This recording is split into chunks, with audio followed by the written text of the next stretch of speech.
Olá, irmãos, sejam bem-vindos ao Bíblia Todo Dia. É um prazer, uma alegria estar aqui com vocês para compartilharmos, aprendermos juntos a respeito da Palavra de Deus, que é rica e poderosa em todos os aspectos. Nós vamos hoje começar a aprender sobre o livro de Obadias e vamos concluir, né? Porque é um livro que tem 21 versículos e não obstante aí a sua extensão, ele é um livro que tem joias preciosas para que a gente possa aplicar na nossa vida, né? Então, Obadias, né, o nome do profeta significa servo do Senhor, né, e é um nome bastante importante, né? Ele era profeta, é considerado dos livros dos profetas menores, né? Como eu já disse, tem 21 versículos, né? E não existe assim uma data precisa sobre a escrita do livro, né? Mas provavelmente, segundo os estudiosos, entre 845 e 586 a.C., dada a invasão babilônica, né, das cidades de Israel, de Jerusalém. Então, só para a gente entender e ter um contexto dessa história, né, a profecia se dá contra a nação de Edom. Quem era a nação de Edom? A nação de Edom se originou de Esaú. Quem era Esaú? Esaú era irmão de Jacó, do qual se originou Israel, a nação de Israel.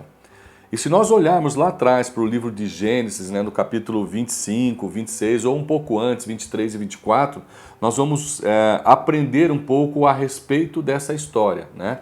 Então Isaac esposou Rebeca e Rebeca teve esses dois filhos gêmeos. Esaú nasceu primeiro e Jacó veio logo em seguida. E a Bíblia diz que desde o início, desde o ventre da sua mãe, já havia uma disputa entre essas duas crianças, né? E isto gerou, né, uma disputa entre essas nações, entre esses povos. Houve vários eventos que envolveram esses dois irmãos, né? Talvez um dos mais conhecidos é quando Esaú rejeita a sua primogenitura e troca ela, né, essa bênção de Deus através do seu pai, ele troca ela por um prato, um guisado, um cozido, porque tamanha era a sua fome, né? Houve momentos em que eles se encontraram e tiveram a oportunidade de remover essas intrigas e se aliançar, mas apesar de toda essa conversa, essa nação, né, ou essas nações, né, essa disputa ela se perpetua, né, por muitos anos, até culminar então nesse episódio. Sempre houve, né, do lado de Edom uma retaliação contra Israel, né? E nesse episódio em específico, o profeta então, ele fala a respeito do juízo de Deus contra Edom. Por quê? Por causa de tudo aquilo que ele tinha praticado contra Israel. Obadias então tem uma visão a respeito da nação de Edom, né?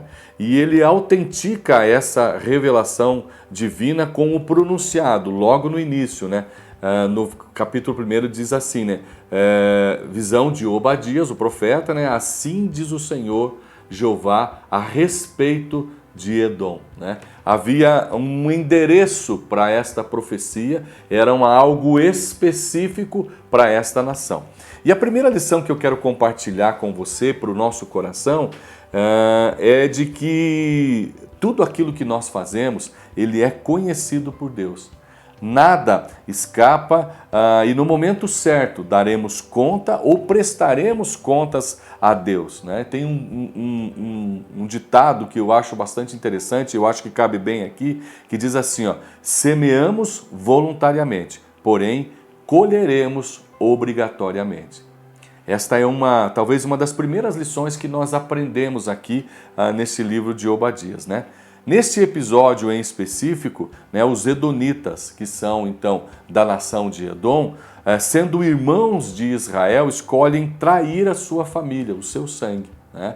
Eles talvez esperavam essas oportunidades para de alguma maneira, né, agir de forma maldosa, né, contra os seus irmãos que eles consideravam como inimigos, né? Então os babilônicos, o rei Nabucodonosor e toda a sua nação invadiram Jerusalém, aprisionaram o povo, levaram cativo para a Babilônia, e Edom, além de não ajudar nessa resistência, ainda entregou, né, os que sobreviveram e que de alguma maneira conseguiram fugir a essa batalha e se refugiaram, né, nas terras de Edom. Eles então foram lá e denunciaram esses seus irmãos, né, para que eles fossem presos. Mais ainda, eles ajudaram a invadir as casas, saquear, né, e pilhar o que sobrou da guerra. Então você fica imaginando como Deus se sentia, né? Nações que tinham tudo, nações que eram irmãs e que tinham tudo para viver aquilo que Deus tinha preparado para eles, né? Mas eles decidiram agir com maldade. E no versículo 3, o profeta, ele nos fala, né, uma das características dessa nação de Edom. Verso 3 diz assim: a soberba do teu coração te enganou. Né? Era uma característica. A nação de Edom, né, quando nós vamos estudar a teologia e também a geografia, nós vemos que esta nação, ela tinha um lugar privilegiado e eles se consideravam inatingíveis pelos seus inimigos, né? Tiago, no capítulo 4, no verso 6, diz assim que Deus resiste ao soberbo, dá, porém, graças aos humildes. Quem são os soberbos, né? Se a gente for analisar, se a gente for avaliar, os soberbos são aqueles que se acham melhores ou acima dos outros, né? Que se consideram inatingíveis e que, portanto, não precisam de nada e nem de ninguém. A estes, né, a Bíblia diz que Deus resiste, segundo o livro de Tiago, no capítulo 4, verso 6. Como está o nosso coração é a pergunta que eu faço para você. Como está o nosso coração sobre estas coisas? Como nos sentimos diante àqueles menos favorecidos? Como lidamos com aqueles que nos acessam pedindo auxílio? Era o caso dessa nação, né? Quando você lê que eles fugiram para a terra de Edom e eles tinham necessidades, eles estavam fugindo, estavam sendo perseguidos, talvez feridos, né? E essa nação, então, né, ela poderia agir com bondade, com misericórdia, mas optou por agir com maldade, né? Então, como nos sentimos diante daqueles menos favorecidos? Como lidamos com aqueles que nos acessam pedindo auxílio? Seja ele material, emocional ou até mesmo espiritual?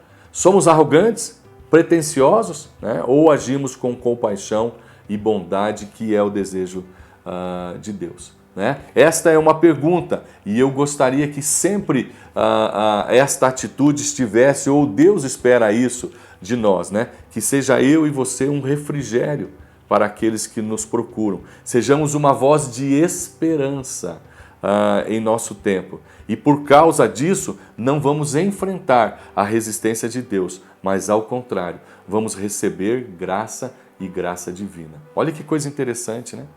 A segunda reflexão que eu quero trazer para nós através desse livro, e eu já disse isso, mas gostaria de enfatizar, Edom poderia ter agido com bondade, mas escolheu agir maldosamente. Escolha. Né? Deus, ele permite que nessas ações ou então nessas situações da nossa vida nós podemos escolher ser imagem e semelhança de Deus, ser Deus para estas pessoas, e não importa quem seja. Pode ser que nós, né, de alguma maneira, de alguma forma, rotulamos elas como os nossos inimigos. Mas a Bíblia diz assim que nós devemos agir de bondade a todos aqueles que nos procuram, né? Jesus fala isso, né? Que nós devemos amar a Deus e amar ao nosso próximo como a nós mesmos. E ele nos ensina mais ainda, que nós devemos amar e orar pelos nossos inimigos e aqueles que nos afrontam, né? Salmo 34, no verso 14, diz assim que nós devemos nos afastar do mal e fazer o bem. Busque a paz com perseverança. Olha que coisa interessante. Salmo 34, 16, o mesmo salmo no versículo 16 também diz assim, ó: o rosto de Deus volta-se contra os que praticam o mal. Ele vira de lado para não olhar para aqueles que praticam o mal, para apagar da terra a memória deles. E você vai ver que no final o profeta faz uma declaração nesse sentido, né? Olha o que diz o verso 10 de Obadias. Por causa da violência feita a teu irmão Jacó, cobrir-te-á a confusão e será exterminado para sempre. Quero ler até o verso 16. No dia em que estiveste em frente dele, no dia em que os forasteiros levavam cativo o seu exército e os estranhos entravam pelas suas portas e lançavam sorte sobre Jerusalém, tu eras um deles, inimigo, ele estava do lado do inimigo. Verso 12, mas tu não devias olhar para o dia de teu irmão, no dia do seu desterro, nem alegrar-te sobre os filhos de Judá no dia da sua ruína, nem alargar a tua boca no dia da angústia. Olha que coisa terrível que esse povo estava praticando. Nem entrar pela porta do meu povo no dia da sua calamidade. Sim, tu não devias olhar satisfeito. Olha que coisa, hein, irmãos? Como estava o coração de Edom voltado para o mal. Né? Eles olhavam aquilo e eles se sentiam satisfeitos de ver a derrota da nação irmã, os seus irmãos, né? De sangue inclusive, né? Para o seu mal no dia da sua calamidade, nem estender as tuas mãos contra o seu exército no dia da sua calamidade, nem parar nas encruzilhadas para exterminares os que escapassem, nem entregar os que lhes restassem no dia da angústia. Porque o dia do Senhor está perto sobre todas as nações, como tu fizeste, assim se fará contigo. A tua maldade cairá sobre a tua cabeça, porque como vós bebeste no monte da minha santidade, assim beberão de contínuo todas as nações. Beberão e engolirão. E olhe só o final desse versículo 16. E serão como se nunca tivessem sido. Né? Como eu já disse, né?